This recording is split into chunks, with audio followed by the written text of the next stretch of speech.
Hello everyone, welcome back to my channel. तो आज की हमारी वीडियो जो है वो छत्तीसगढ़ सामान्य ज्ञान की टेस्ट सीरीज नंबर 5 है, जिसमें हम छत्तीसगढ़ का इतिहास और छत्तीसगढ़ का भूगोल इससे संबंधित क्वेश्चंस देखने जा रहे हैं। तो आइए शुरू करते हैं आज की वीडियो अपने फर्स्ट क्वेश्चन के साथ। आज के क्वेश्चन में थोड़ा सा टाइपिंग मिस्टेक हो गया है, तो थोड़ा सा उसको बता करके क्लियर करना चाहेंगे, तो उसको ध्यान से सुनिएगा भी देखने के साथ साथ। तो हमारा पहला क्वेश्चन है, निम्नलिखित कथनों को पढ़िए और सही विकल्प को चुनिए। जाजल देव प्रथम जो आदि घराना है वो त्रिपुर से संबंध तो नहीं तोड़ा, पर वास्तव में वो स्वतंत्र हो गया और कन्याकुब्ज और जजौती के राजाओं से मित्रता कर लिया। यहाँ पे टाइपिंग बिल्कुल अलग हो गया है, ठीक है। जाजल देव प्रथम ने बस्तर के राजा सोमेश्वर के राज्य पर चढ़ाई की और युद्ध में मंत्री रानी आदि के साथ उसे बंदी बनाया और छत्तीसगढ़ के कलचुरियों का ये सर्वशक्तिशाली शासक था। तो जाजल देव का नाम जो रहता है छत्तीसगढ़ के सर्वशक्तिशाली शासक में आता है। इन्होंने जाजलपुर नाम का नगर भी बसाया था, जो अभी जांजगीर के नाम से छत्तीसगढ़ में मिलेगा। तो जाजल देव प्रथम जो आदि घराना था, इसने त्रिपुरी से संबंध नहीं तोड़ा था, पर ये स्वतंत्र हो गया और कन्याकुब्ज और जजौती के राजाओं से मित्रता कर ली। तो पहला कथन जो है वो सही है। दूसरा जो है, ये जाजल देव ने बस्तर के राजा सोमेश्वर के राज्य पर चढ़ाई की थी। यहाँ चंद्रपुर दिया है, चंद्रपुर नहीं है वो बस्तर है, वहां पर चढ़ाई की थी और युद्ध में मंत्री रानी आदि के साथ उसको बंदी बनाया था, ये सही है। और छत्तीसगढ़ में कलचुरियों का ये सर्वशक्तिशाली शासक था। तो ये तीनों कथन सही है, तो ऑप्शन नंबर ए इसका करेक्ट आंसर हो जाएगा। नेक्स्ट क्वेश्चन हम देखते हैं। जाजल देव को याद रखेंगे, छत्तीसगढ़ के कलचुरी इतिहास में महत्वपूर्ण शासक माने जाते हैं और कलचुरी इतिहास में रतनपुर शाखा का विशेष महत्व है। नेक्स्ट है, निम्नलिखित में से कौन सा या कौन से कथन सही है। जाजल देव ने अपने नाम पर जाजलपुर नामक नगर बसाया, जो जांजगीर के नाम से प्रसिद्ध है। तो ये हमने पिछले क्वेश्चन में आपको बताया था, तो पहला तो सही है। दूसरा है, पाली स्थित शिव मंदिर का निर्माण भी इसने कराया। तीसरा है, जाजल देव की रानी का नाम लाछल्ला या लाहल्ला देवी था। और चौथा है, गुरु रुद्रशिव और संधि विग्रहिक विग्रह राज विचार राज ने विग्रह राज मंत्री पुरुषोत्तम के नाम उत्कीर्ण लेखों में मिलते हैं। तो ये हमको याद रखना है कि पहला तो सही है। दूसरा जो है, पाली स्थित शिव मंदिर का निर्माण ये इन्होंने नहीं कराया है, तो दूसरा गलत हो जाएगा। तीसरा, जाजल देव की रानी का नाम लाहल्ला या लाछल्ला देवी मिलता है, तो तीसरा सही है। और गुरु इंद्रशिव और संधि विग्रहिक विचार राज मंत्री पुरुषोत्तम के विग्रह राजमंत्री जो है पुरुषोत्तम के नाम उत्कीर्ण लेखों में मिलते हैं, ये भी सही है। तो पहला, तीसरा, चौथा मतलब ऑप्शन नंबर बी आपका सही हो जाएगा। जाजल देव प्रथम से संबंधित जानकारी जो है, उनके स्रोत है अभिलेख, और जांजगीर क्षेत्र का संबंध जो है वो कलचुरी इतिहास से जुड़ा हुआ है। नेक्स्ट क्वेश्चन है, नीचे दिए गए कथन और कारण के लिए सही विकल्प का चयन करें। रत्नदेव द्वितीय ने कलिंग देश के राजा चोड़गंग को पराजित किया। दूसरा है, त्रिपुरी कारण इसका दिया है, त्रिपुरी घराने के गायकान ने शक्ति के बल पर प्रमुख कहलाने के उद्देश्य से रत्नदेव द्वितीय पर आक्रमण कर दिया और गयाकर्ण जो है वो विजयी रहे। इसमें रत्नदेव विजयी रहे दे दिया है, ठीक है। तो यहाँ पर देखिए, गयाकर्ण विजयी रहे ये दिया है, तो यहाँ पे रत्नदेव विजयी रहे थे, गयाकर्ण नहीं रहे थे। तो यहाँ पे रत्नदेव विजयी रहे अगर ऑप्शन में दिया है, मतलब ए और आर दोनों सही हो जाएगा, और आर ए की सही व्याख्या करता है, ठीक है। मेरी बुक में जो क्वेश्चन था उसमें गयाकर्ण दिया था, पर इसने क्यों रत्नदेव ले लिया है। तो रत्नदेव ने कलिंग देश के राजा चोड़गंग को पराजित किया था, ये सही है। तो ऑप्शन नंबर कथन सही है। और कारण में त्रिपुरी घराने के गयाकर्ण ने शक्ति के बल पर प्रमुख कराने के उद्देश्य से रत्नदेव द्वितीय पर आक्रमण किया था और इसमें रत्नदेव विजयी रहे थे। तो कारण भी सही है, तो कथन कारण की सही व्याख्या करता है, ऑप्शन नंबर ए सही हो जाएगा इसके हिसाब से। रत्नदेव द्वितीय ने कलिंग देश के राजा चोड़गंग को पराजित किया था और गयकर्ण द्वारा रत्नदेव द्वितीय पर जब आक्रमण किया गया था, तो रत्नदेव जी विजयी रहे थे। नेक्स्ट आपको देखना है, रत्नदेव द्वितीय जो है वो कलचुरी इतिहास का महत्वपूर्ण शासक था और उसने कलचुरी शक्ति का काफी विस्तार किया। नेक्स्ट क्वेश्चन है, निम्नलिखित कथनों को पढ़िए और सही विकल्प को चुनिए। पहला दिया है, रत्नदेव प्रथम ने बैरागढ़, लंजिका, लंजिका है वो ललित नहीं है, लंजिका, लांजी, भाणार या भंडारा, तलहारी आदि प्रदेश जीतकर उन पर कर लगाया। सामंत वल्लभराज ने अकलतरा अभिलेख से ज्ञात होता है कि रत्नदेव ने गोंड राज्य पर आक्रमण किया और गोंडों को पराजित किया। गोंड है या गौण है। और तीसरा है कोनी अभिलेख में रत्नदेव को 12 विद्याओं का ज्ञाता और युद्ध में कौशल या कुशल बताया गया है, रुचि रखने वाला कहा गया है। तो आपको बताना है कि सही उत्तर क्या है। तो यहाँ पे याद रखना है कि सामंत वल्लभराज, इन्होंने अकलतरा, इनके अब अकलतरा अभिलेख से ज्ञात होता है कि रत्नदेव ने गौड़ राज्य पर, गोंड नहीं गौड़ राज्य पर आक्रमण किया था और गौड़ों को पराजित किया था। दूसरा कथन सही है। इसके बाद जो जाजल देव प्रथम है, उसने बैरागढ़, लांजिका, भाणार इस पर जीत करके कर लगाया था। तो रत्नदेव प्रथम की जगह वहां पे जाजल देव प्रथम आएगा। ठीक है, तो इसमें से कौन सा सही हो जाएगा? सिर्फ ऑप्शन नंबर 2 सही हो जाएगा। ठीक, ऑप्शन नंबर ए सही होगा, मतलब सेकंड कथन जो है वो सही है। अब रत्नदेव प्रथम की जगह वहां पर क्या आना चाहिए? जाजल देव प्रथम। उन्होंने बैरागढ़, लंजिका, भाणार, तलहारी ये प्रदेश जीतकर उन पर कर लगाया। इसके बाद आपको याद रखना है कोनी अभिलेख में 12 विद्याओं का ज्ञाता बताया गया है। तो कोनी अभिलेख में रत्नदेव को 12 नहीं 36 विद्याओं का ज्ञाता और युद्ध में रुचि रखने वाला बताया गया है। तो ऑप्शन नंबर 2 बस वहां पे सही है कि उन्होंने अकलतरा अभिलेख से ज्ञात होता है कि उनके सैन्य अभियान में क्या क्या चीजें थी। नेक्स्ट क्वेश्चन देखते हैं। निम्नलिखित कथनों को पढ़िए और सही विकल्प को चुनिए। छत्तीसगढ़ के कलचुरियों में सर्वाधिक अभिलेख पृथ्वीदेव द्वितीय के मिले हैं। कोटागढ़, राजिम, बिलाईगढ़, कोनी, अमोदा, रतनपुर, पारागांव, घोटिया ये 14 स्थानों से अभिलेख प्राप्त हुए हैं। कोटागढ़ जो है वो अकलतरा से जो प्राप्त अभिलेख है, ये ज्ञात होता है कि पृथ्वीराज द्वितीय का सिंहराज नामक एक भाई भी था। तो इसमें से हमको बताना है कि कौन से कथन सही है। तो सबसे पहले याद रखिए कि छत्तीसगढ़ के कलचुरियों में जो सबसे ज्यादा अभिलेख मिले हैं वो पृथ्वीदेव द्वितीय के मिले हैं। तो पहला जो है वो तो सही है। दूसरा देखते हैं, कोटागढ़ जो अकलतरा है, राजिम, बिलाईगढ़, कोनी, अमोदा, रतनपुर 14 स्थानों से अभिलेख मिले हैं, ये भी सही है। ठीक है, और इसके बाद तीसरा जो दिया है, कोटागढ़ अकलतरा से प्राप्त अभिलेख से ज्ञात होता है कि पृथ्वीदेव द्वितीय के भाई का नाम सिंहराज था। तो सिंहराज नाम नहीं पता चला है, जय सिंह नाम पता चला है। तो ऑप्शन नंबर थर्ड जो है वो गलत है, मतलब पहला और दूसरा कथन सही है, मतलब ऑप्शन नंबर बी हमारा करेक्ट हो जाएगा कि सर्वाधिक अभिलेख पृथ्वीदेव द्वितीय के मिले हैं और 14 स्थानों से अभिलेख प्राप्त हुए हैं। नेक्स्ट क्वेश्चन देखते हैं। नेक्स्ट क्वेश्चन आप देखेंगे, इस प्रश्न का कथन, निम्न कथनों को पढ़कर सही उत्तर चुनिए। कथन 1 है, रत्नदेव तृतीय के बाद उनका पुत्र प्रतापमल 1195 से 1235 ईस्वी तक शासक रहा। अगला दिया हुआ है, रत्नदेव इसके बाद के 400 वर्षों तक छत्तीसगढ़ के बारे में कोई अभिलेख प्राप्त नहीं हुए। तो दोनों कथन सही है, दोनों गलत है, या दोनों में से कोई एक सही है, हमको ये बताना है। तो रत्नदेव द्वितीय के बाद जो पुत्र प्रतापमल बैठे थे वो 1195 से 1235 ईस्वी तक शासक रहा, ये सही है। पर इसके बाद के 400 वर्षों के बाद का कोई अभिलेख नहीं है, ऐसा नहीं है 300 वर्षों का अभिलेख नहीं है। तो ऑप्शन नंबर 2 जो है वो गलत हो जाएगा। दूसरा कथन पहला सही है, मतलब आपका सी नंबर ऑप्शन जिसमें कथन 1 सही है पर कथन 2 गलत है, वो याद रखना है।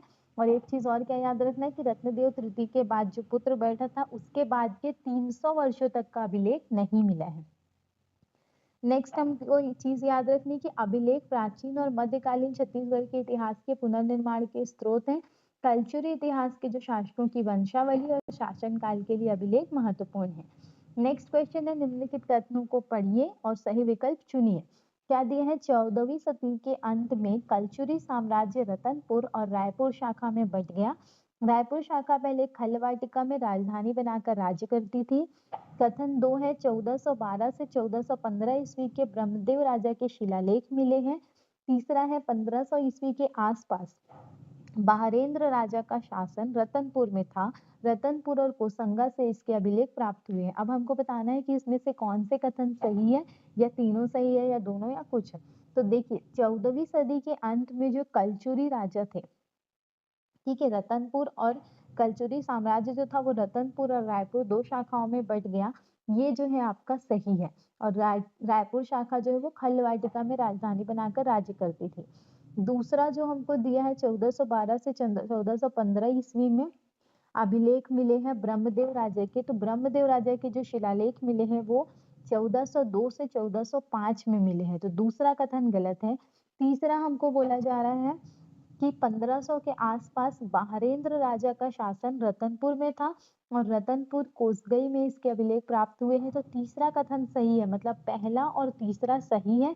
और इसमें से हमको दूसरा क्या याद रखना है, ये याद रखना है कि जो ब्रह्मदेव राजा के शिलालेख मिले हैं वो 1402 से 1405 में मिले हैं। तो जब भी कोई ऐसे कथन वाले में गलत होता है ना, तो सही आंसर भी हमको मिलता है, तो वो चीज भी हमको याद रखनी है, क्योंकि आगे जाके ऐसा नहीं कि जो क्वेश्चन दिए हैं वही क्वेश्चन बनेगा, आपको उसके कम ज्यादा से भी क्वेश्चन बन सकते हैं। तो हमको हर चीज को याद रख के चलना है।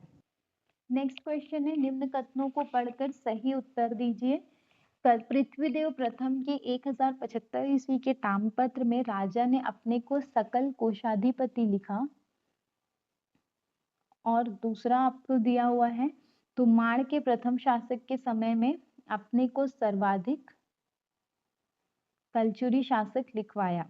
तो इसका एक कथन शायद गलत है, तुमाड़ रतनपुर रायपुर कलचुरियों की राजधानी रही, ऐसा है।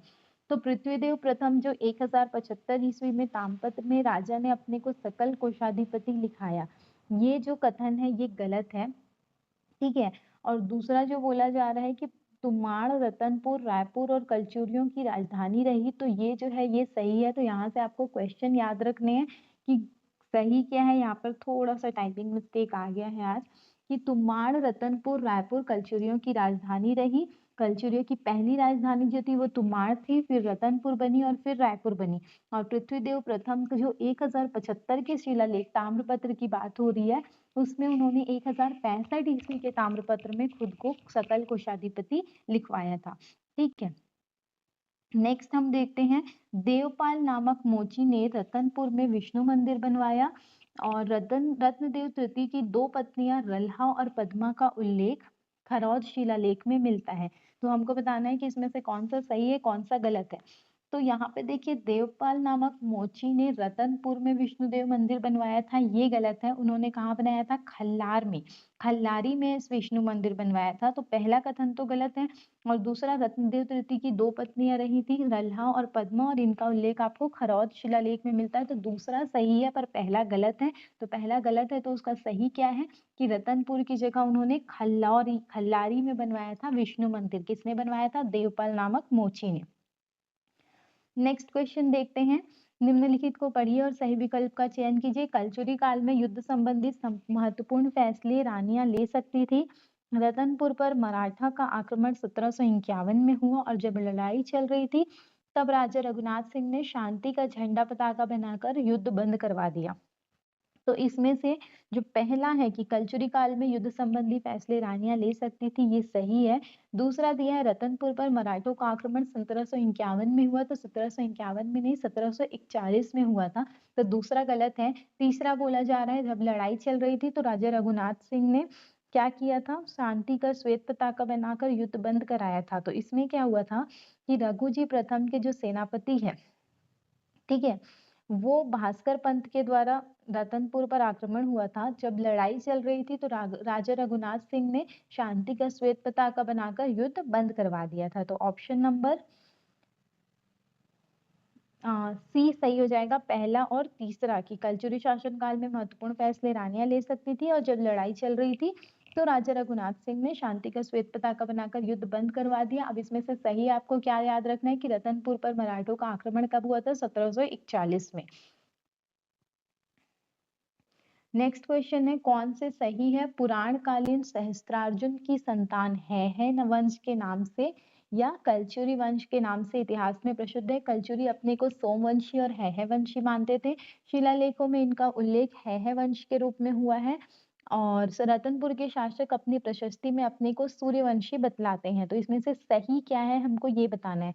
तो पुराण कालीन जो सहस्त्रार्जुन है, इनकी संतान है या कलचुरी वंश के नाम से प्रसिद्ध है, ये तो सही है। कलचुरी अपने को सोमवंशी और है वंशी मानते थे, ये भी सही है। शिलालेखों में इनको है वंश राजा के रूप में बताया गया, ये भी सही है। और ये खुद को सूर्यवंशी बतलाते हैं, ये भी सही है। तो पहला दूसरा तीसरा चौथा चारों सही है। तो ऑप्शन नंबर आपका डी सही हो जाएगा, ठीक है। नेक्स्ट क्वेश्चन देखते हैं, निम्न कथनों को पढ़कर सही उत्तर चुने। कलचुरी काल में सती प्रथा का चलन था, अनेक सती स्मारक छत्तीसगढ़ के गांवों में हैं। दूसरा है, त्रिपुरी की राजा से लड़ते हुए राज परिवार का अल्हड़ देव शिवरी नारायण के पास मुझे यहाँ पे थोड़ा सा गलत दे दिया। महासमुंद में भी बरनारायण के पास मारा गया और इसकी 4 रानियां सती हो गई, 3 रानियां सती हो गई। ऑप्शंस में 3 रानियां सती हो गई। अब हमको बताना है कौन सा कथन सही या गलत है। तो देखिए, कलचुरी काल में सती प्रथा का प्रचलन था और इसके स्मारक आपको छत्तीसगढ़ के गांव में मिलेंगे, ये कथन तो सही है। दूसरा जो है, त्रिपुरी के राजा से लड़ते हुए राज परिवार का अल्हड़ देव जो है ये शिवरी नारायण के पास मारा गया और इसकी 3 रानियां सती हो गई, ये कथन गलत है। तो ऑप्शन नंबर 2 जो है ये गलत है और कथन 1 जो है वो सही है। नेक्स्ट क्वेश्चन है, खूब तमाशा कवि गोपाल मिश्र ने चिंतामणि और राम प्रताप प्रबंध काव्य लिखा और दूसरा है चिंतामणि कृष्ण चरित्र पर तो राम प्रताप और रामचरित्र पर केंद्रित महाकाव्य है। तो हमको बताना है कि कौन से कथन सही है या दोनों सही है या दोनों गलत है। तो खूब तमाशा के जो कवि है गोपाल मिश्र, इन्होंने चिंतामणि और राम प्रताप प्रबंध काव्य लिखा है, ये सही है। चिंतामणि जो है वो कृष्ण चरित्र पर और राम प्रताप जो है वो रामचरित्र पर केंद्रित महाकाव्य है, ये भी सही है। तो पहला और दूसरा दोनों ऑप्शन सही हो जाएगा। ठीक है, तो दोनों कथन सही है, ऑप्शन नंबर ए आपका आंसर हो जाएगा। तो यहाँ से आपको ये भी याद रखना है कि खूब तमाशा के कवि गोपाल मिश्र हैं, इन्होंने चिंतामणि और राम प्रताप प्रबंध काव्य लिखा है। चिंतामणि जो है वो कृष्ण चरित्र पर है और राम प्रताप जो है वो रामचरित्र पर केंद्रित महाकाव्य है। नेक्स्ट क्वेश्चन है, निम्नलिखित कथनों को पढ़िए और सही विकल्प का चयन कीजिए। रतनपुर के कलचुरियों ने अपनी पूर्व राजधानी तुम्माड़ में देवेश्वर मंदिर का निर्माण करवाया। दूसरा है रतनपुर में वेके दूसरा है रतनपुर में रत्नेश्वर महादेव का मंदिर बनवाया। पाली के पुराने शिव मंदिर का जीर्णोद्धार कराया। तो यहाँ पे देखिए, रतनपुर के कलचुरियों ने जो राजधानी तुम्माड़ में मंदिर बनवाया था उसका नाम है वेकेश्वर मंदिर, देवेश्वर नहीं है, वेकेश्वर मंदिर है। दूसरा है रत्नेश्वर महादेव का मंदिर बनाया, ये सही है। और पाली के पुराने शिव मंदिर का जीर्णोद्धार कराया, ये भी सही है। तो पहला, दूसरा और तीसरा तीनों सही हो जाएगा। नाम थोड़ा सा करेक्ट कर लीजिएगा, देवेश्वर की जगह वेकेश्वर मंदिर है। ठीक है। रतनपुर के जो कलचुरी शासक थे वो स्थापत्य मतलब कि जो ये बनाते थे ना, स्मारक बनाने में उन्होंने काफी प्रोत्साहन दिया और उन्होंने मंदिरों का निर्माण और जीर्णोद्धार कराया। तो माड़, रतनपुर, पाली, ये सब में जो कलचुरी स्थापत्य कला को आपको बहुत चीजें मिलेंगी। तो माड़ कलचुरियों की प्रारंभिक राजधानी थी, बाद में रतनपुर बनी और उसके बाद रायपुर बनी। पाली का शिव मंदिर भी है जो छत्तीसगढ़ की प्राचीन स्थापत्य परंपरा का उदाहरण है। अगला है, कलचुरी राजा अपनी इष्ट देवी महादेवी माया की उपासना करते थे और रतनपुर में महामाया देवी के तर्ज पर बिलासपुर, रायपुर और महासमुंद में भी महामाया मंदिर का निर्माण किया गया। तो इसमें से कौन सा सही है? तो देखिए, कलचुरी राजा जो है अपनी इष्ट देवी महामाया की उपासना करते थे, ये तो सही है। और रतनपुर की तर्ज पर उन्होंने बिलासपुर, रायपुर और महासमुंद में भी महामाया मंदिर का निर्माण कराया, ये भी सही है। तो दोनों कथन सही है, ऑप्शन नंबर ए आपका सही हो जाएगा।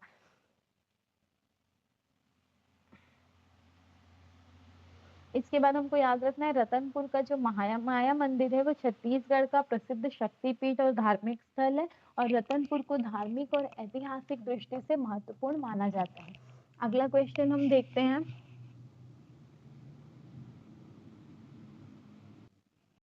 कलचुरी शासक को उपलब्धियों से मिलाना है।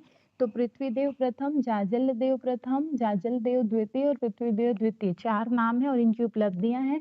सेनापति जाजल देव द्वारा जागपाल देव द्वारा राजीवलोचन मंदिर का जीर्णोद्धार, छिंदक नागवंशी राजा सोमेश्वर की पराजय, सकल कोषाधिपति की उपाधि ग्रहण की और त्रिपुरी के कलचुरी राजा जयसिंह की पराजय। अब हमको बताना है कि इसमें कौन सा सही है, कौन सा गलत है। तो देखिए, पृथ्वीदेव प्रथम ने क्या किया था, सकल कोषाधिपति की उपाधि ग्रहण की थी। तो पहला का जो हो जाएगा वो तीसरा हो जाएगा। ये हमने पढ़ा था ना कि सकल कोषाधिपति की उपाधि ग्रहण की थी, तो पृथ्वीदेव प्रथम ने की थी, तो पहला का थर्ड हो जाएगा। इसके बाद हम देखते हैं दूसरा, जाजल देव प्रथम। तो जाजल देव प्रथम ने क्या किया था, छिंदक नागवंशी राजा सोमेश्वर को हराया था, दूसरे का दूसरा ही रहेगा। जाजल देव द्वितीय जो थे, इन्होंने त्रिपुरी के कलचुरी राजा जयसिंह को हराया था और पृथ्वीदेव द्वितीय ने सेनापति जगपाल देव द्वारा राजीव लोचन मंदिर का जीर्णोद्धार करवाया था। अगला क्वेश्चन है, कलचुरी कालीन शिक्षा के केंद्र के रूप में रतनपुर, कथन कारण वाला दिया हुआ है, रतनपुर, मल्लार, सिरपुर, आरंग, राजिम, रायपुर, खैरागढ़ ये प्रसिद्ध थे। और कारण दिया गया है कि शिक्षा की विभिन्न शाखाओं में व्याकरण, नैतिकता, पाली, तर्क, ज्योतिष, दर्शन आदि की शिक्षा दी जाती थी। तो क्या दोनों सही है, दोनों गलत है, कथन कारण की व्याख्या कर रहे हैं या नहीं कर रहे हैं? तो आपको याद रखना है कि कल्चुरी कालीन शिक्षा का जो केंद्र है उसमें रतनपुर, मल्लार, सिरपुर, आरंग, राजिम, रायपुर, खैरागढ़ ये सब प्रसिद्ध थे। और जो भी शिक्षा बताई जा रही है ये सारी दी जाती थी। तो ए और आर दोनों सही है और कथन कारण की सही व्याख्या कर रहे हैं। प्राचीन शिक्षा में आपको व्याकरण, दर्शन, ज्योतिष, तर्कशास्त्र ये भी मिलेंगे। नेक्स्ट क्वेश्चन है, निम्न कथनों को पढ़कर सही उत्तर चुने। रायपुर का दूधाधारी मठ कल्चुरी काल में निर्मित हुआ था। धर्म विभाग एक पृथक विभाग कल्चुरी काल में था। और तीसरा है, प्रमुख अधिकारी महामात्य या महामंत्री कहा जाता था। ठीक है, तो इसमें हम देखते हैं कि रायपुर का जो दूधाधारी मठ था वो कल्चुरी काल में निर्मित हुआ था, ये सही है। धर्म विभाग एक पृथक विभाग था कल्चुरी काल में, ये भी सही है। जो प्रमुख अधिकारी था वो महामात्य नहीं महाधर्माकर्णिक या महापुरोहित कहा जाता था। तो ऑप्शन नंबर थर्ड जो हो जाएगा वो गलत हो जाएगा। ठीक है, तो करेक्ट आंसर क्या हो जाएगा, पहला और दूसरा आपका सही है। ये हमको ऑप्शन में दिया ही नहीं है। तो रायपुर का दूधाधारी मठ कल्चुरी काल में निर्मित हुआ था। रामानंदी संप्रदाय का जो मठ था वो छत्तीसगढ़ में आस्था का केंद्र है। ठीक है, और दूसरा प्रमुख अधिकारी जो था वो महाधर्माकर्णिक कहलाता था, जिसको महापुरोहित भी कहा जाता था। नेक्स्ट हम छत्तीसगढ़ के भूगोल से देखते हैं। तो पहला सवाल दिया है, कौन से कथन सही है? छत्तीसगढ़ 1 नवंबर 2000 को मध्य प्रदेश से अलग हुआ था, तो ये तो सही है। दूसरा देखते हैं, दूसरा क्या दिया है आपको, इसकी उत्तर दक्षिण लंबाई 700 किलोमीटर और पूर्व पश्चिम चौड़ाई 435 किलोमीटर है। तो इसके बाद तीसरा है, ये भारत का 3.11% भाग है। राज्य का कुल क्षेत्रफल 1,35,191 वर्ग किलोमीटर है। तो पहला ऑप्शन सही है। उसके बाद हम देखते हैं, उत्तर दक्षिण लंबाई 700 किलोमीटर और पूर्व पश्चिम चौड़ाई 435 किलोमीटर है, ये भी सही है। पर ये भारत का 3.11 नहीं है, ये भारत का 4.14% भाग है। तो तीसरा गलत है। और चौथा जो बोल रहा है कि क्षेत्रफल 35,191 वर्ग किलोमीटर है, ये सही है। तो पहला, दूसरा और चौथा सही है। तो यहाँ पे याद रखना है, हमारा छत्तीसगढ़ जो है वो भारत की कुल क्षेत्रफल का 4.14% भाग है। तो अगर आपको यही पता रहेगा तो तीसरा गलत हो जाएगा, मतलब बी सी डी तीनों गलत हो जाएगा और ए नंबर ऑप्शन सही हो जाएगा।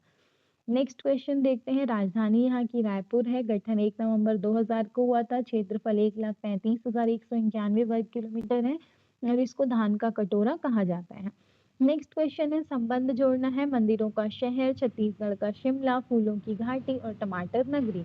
ऑप्शंस दिया हुआ है मैनपाट, लोरमी, लुड़ेंग और आरंग। तो ये क्वेश्चन तो अगर हम थोड़ा सा भी सामान्य ज्ञान पढ़ रहे हैं छत्तीसगढ़ का तो ये आराम से बनेगा कि मंदिरों का शहर आरंग को बोलते हैं, छत्तीसगढ़ का शिमला मैनपाट है, फूलों की घाटी लोरमी है और टमाटर नगरी जो है वो लुड़ेंग है। तो ऑप्शन नंबर आपका कौन सा आंसर हो जाएगा, ये तो मैंने मिला दिया, फिर आप देख लीजिए कौन सा किससे मिलेगा। नेक्स्ट क्वेश्चन देखते हैं, निम्नलिखित में से अच्छा, इसमें से एक चीज और देखेंगे कि आरंग जो है वो मंदिरों के लिए प्रसिद्ध है, मैनपाट सरगुजा क्षेत्र का पर्वतीय स्थल है, लोरमी जो है वो मुंगेली क्षेत्र का मुंगेली जिले का क्षेत्र है और लुड़ेंग जो है वो आपका टमाटर उत्पादन के लिए है। मैनपाट को छत्तीसगढ़ का शिमला कहा जाता है और आरंग को मंदिरों के लिए जाना जाता है। नेक्स्ट है, निम्न में से कौन से कथन सत्य हैं? आपको बताना है, गोंडवाना शैल समूह गोंडवाना क्रम की घाटियों में पाई जाती है। इसे निचली गोंडवाना और ऊपरी गोंडवाना में विभाजित किया जाता है। इस सीरीज में बलुआ पत्थर और शैल स्तरों के बीच कोयले की परतें मिलती है। हसदो, केलो और मांड नदियों की घाटियों में गोंडवाना समूह का विस्तार नहीं है। तो इसमें हमको बताना है कौन सा सही है। तो सबसे पहले देखिए, गोंडवाना शैल समूह गोंडवाना क्रम में पाई जाती है, ये तो आपका सही है। इसकी निचली गोंडवाना और ऊपरी गोंडवाना दो भाग में विभाजित किया गया, ये भी सही है। जिसमें आपको बलुआ पत्थर और शैल संस्तरों के बीच कोयले की परतें मिलेंगी, ये भी सही है। हसदो, केलो और मांड नदियों में गोंडवाना समूह का विस्तार है, ये जो है गलत है। तो पहला, दूसरा, तीसरा सही हो जाएगा। ठीक है, ये आपका इन जगहों पर नहीं पाया जाता। ठीक है, नेक्स्ट आपको याद रखना है, छत्तीसगढ़ में जो कोयला भंडार है ये आपको गोंडवाना शैल समूह से ही प्राप्त होता है। कथन कारण का मूल्यांकन करना है। रायपुर सीरीज का चूना पत्थर सीमेंट ग्रेड का होता है। रायपुर सीरीज कडप्पा शैल समूह के ऊपरी विन्यास में आती है। अब हमको बताना है कि क्या सही है, क्या गलत है, क्या कथन कारण की व्याख्या कर रहे हैं। तो रायपुर सीरीज का जो चूना पत्थर है वो सीमेंट ग्रेड का होता है और इसके आधार पर सीमेंट उद्योग का विकास आपको रायपुर और बलौदाबाजार के एरिया में मिलेगा। और ये कडप्पा शैल समूह के ऊपरी विन्यास में आते हैं। तो कथन और कारण दोनों सही है और कथन कारण की सही व्याख्या कर रहा है। नेक्स्ट क्वेश्चन देखते हैं, सुमेलित कीजिए। दो सूची दी गई है। रायगढ़ जिले में चूना पत्थर, मैदानी क्षेत्र में 50% कडप्पा महादेव पाली के समीप यह सीमेंट ग्रेड का चूना पत्थर। और इधर सूची 2 में दिया ऊपरी कडप्पा, निचली विंध्याचल, चंद्रपुर सीरीज या महानदी बेसिन। तो इसमें देखिए रायगढ़ जिले का जो चूना पत्थर है वो आपको मिलेगा महानदी बेसिन में। तो ए का तो फोर्थ हो जाएगा। मैदानी क्षेत्र में जो 50% कडप्पा है, तो हमने क्या देखा था कि रायपुर क्षेत्र जो है वो ऊपरी कडप्पा में आता है, तो पहला आ जाएगा ऊपरी कडप्पा, मैदानी क्षेत्र का ऊपरी कडप्पा। तो बी का फर्स्ट हो जाएगा। सी क्या है, महादेव पाली के समीप। तो महादेव पाली के समीप क्या है, चंद्रपुर सीरीज है। और इसके बाद सीमेंट ग्रेड का चूना पत्थर आपको कहाँ मिलेगा, निचली विंध्याचल में मिलेगा। तो डी का सेकंड हो जाएगा। तो ये 4 ऑप्शंस आपके करेक्ट हो जाएंगे। छत्तीसगढ़ के शैल समूह भूगर्भीय संरचनाएं अलग अलग क्षेत्रों में पाई जाती है। ठीक है, नेक्स्ट क्वेश्चन देखते हैं। निम्नलिखित कथन को पढ़िए। छत्तीसगढ़ दक्षिणी गोलार्ध में है। इसके बाद है लू का प्रकोप ऊंचे भागों पर नहीं पड़ता। फिर हमको दिया हुआ है चांपा का तापमान ग्रीष्म ऋतु में, छत्तीसगढ़ में चांपा का तापमान रायपुर का तापमान ग्रीष्म ऋतु में सबसे अधिक होता है। और एम दिया हुआ है जशपुर में औसत वार्षिक तापमान 23 डिग्री सेल्सियस से कम होता है। तो हमको बताना है कि इसमें से क्या सही है। तो यहाँ पे रायपुर दिया हुआ है पर बुक में चांपा था, तो शायद चांपा ही लेना है क्योंकि चांपा का तापमान सबसे ज्यादा होता है। ये सबसे सही आंसर है, तो एल नंबर तो सही है। छत्तीसगढ़ दक्षिणी गोलार्ध में है, ये गलत है। छत्तीसगढ़ कौन से गोलार्ध में है, उत्तरी गोलार्ध में है। लू का प्रकोप ऊंचे भागों पर नहीं पड़ता, तो ये जो है ऊंचे और पर्वतीय क्षेत्र में गर्मी कम होती है, इसीलिए लू का प्रकोप ऊंचे भाग पर नहीं पड़ता, ये सही हो जाएगा। जशपुर का औसत वार्षिक तापमान 23 डिग्री सेल्सियस से कम होता है, ये चीज भी सही है कि जशपुर बहुत ठंडा एरिया है, इसीलिए औसत वार्षिक तापमान जो होता है वो 23 डिग्री सेल्सियस से कम होता है। तो हमारा के, एल और एम सही हो जाएगा। अगर एल नंबर इससे देखेंगे तो एल गलत है, के और एम सही होगा। यहाँ पे चांपा का तापमान ग्रीष्म ऋतु में सबसे अधिक होता है, छत्तीसगढ़ उत्तरी गोलार्ध में है। नेक्स्ट क्वेश्चन देखते हैं। सुमेलित करना है सबसे अधिकतम वर्षा क्षेत्र, मध्यम वर्षा क्षेत्र, अधिक वर्षा क्षेत्र, निम्न वर्षा क्षेत्र। और ऑप्शंस आपको दिए हुए हैं दक्षिण पठारी क्षेत्र, रायपुर, दक्षिण छत्तीसगढ़ और मध्य छत्तीसगढ़ प्रदेश। ठीक है, तो सुमेलित करना है। तो इसमें देखिए सबसे पहले छत्तीसगढ़ का जो वर्षा का वितरण है वो समान नहीं है, क्योंकि हमारी भौगोलिक स्थिति पहाड़ी, मैदानी अलग अलग क्षेत्र हैं, इसीलिए यहाँ पर मानसूनी हवाओं का प्रभाव जो रहता है वो अलग अलग होता है। तो सबसे अधिकतम वर्षा क्षेत्र जो हो जाएगा, यहाँ पर थोड़ा सा ऑप्शंस गलत दे दिया है। सबसे अधिकतम वर्षा क्षेत्र जो है वो दंडकारण्य प्रदेश है। हाँ, सबसे अधिकतम वर्षा क्षेत्र दंडकारण्य प्रदेश है। मध्यम वर्षा क्षेत्र जो है वो दक्षिण राजनांदगांव है। अधिक वर्षा वाले क्षेत्र जो है वो आपका रायपुर है और निम्न वर्षा वाले क्षेत्र है पश्चिम राजनांदगांव। ठीक है, तो राजनांदगांव में सबसे कम बारिश होती है, निम्न वर्षा, और मध्यम वर्षा दक्षिणी राजनांदगांव में आएगा। सबसे अधिकतम वर्षा दंडकारण्य प्रदेश और अधिक वर्षा वाला क्षेत्र आपका हो जाएगा रायपुर। नेक्स्ट हमको याद रखना है छत्तीसगढ़ में जो वर्षा होती है वो दक्षिण पश्चिम मानसून से होती है और राज्य के दक्षिण और पूर्वी क्षेत्रों में वर्षा क्षेत्र अधिक पाए जाते हैं।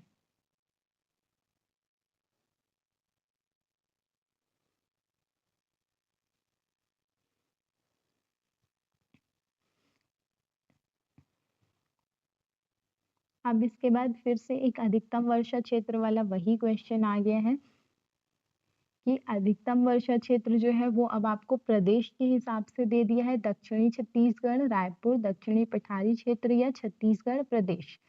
तो अधिकतम वर्षा वाला क्षेत्र हमने देखा था दंडकारण्य है। दंडकारण्य आपका कहाँ पे है, दक्षिण क्षेत्र में है। तो आपका अधिकतम वर्षा वाला क्षेत्र कौन सा हो जाएगा, दक्षिणी पठारी क्षेत्र। मध्यम वर्षा वाला क्षेत्र कहाँ पर है आपका, राजनांदगांव में है। कौन सा राजनांदगांव था, दक्षिण राजनांदगांव था। तो ये आपका हो जाएगा दक्षिणी पठारी क्षेत्र, ये आपका हो जाएगा दक्षिणी छत्तीसगढ़। फिर इसके बाद है अधिक वर्षा वाला क्षेत्र में रायपुर आ जाएगा और निम्न वर्षा वाले क्षेत्र में आपका आ जाएगा पश्चिमी राजनांदगांव, यहाँ पे छत्तीसगढ़ प्रदेश दे दिया है। तो ये थे हमारे आज के 30 क्वेश्चंस। थोड़ा-सा टाइपिंग मिस्टेक हो गया था, मेरा भी थोड़ा बिज़ी शेड्यूल चल रहा था तो मैंने अच्छे से ध्यान नहीं दिया। नेक्स्ट वीडियो से हम लोग ध्यान देंगे और टाइपिंग मिस्टेक वगैरह की मिस्टेक ना आए देखेंगे। क्वेश्चंस आपको काफ़ी अच्छी कैटेगरी के देने की कोशिश की जा रही है। ऐसे ही और क्वेश्चन की तैयारी के लिए आप हमारे चैनल से जुड़े रहिए।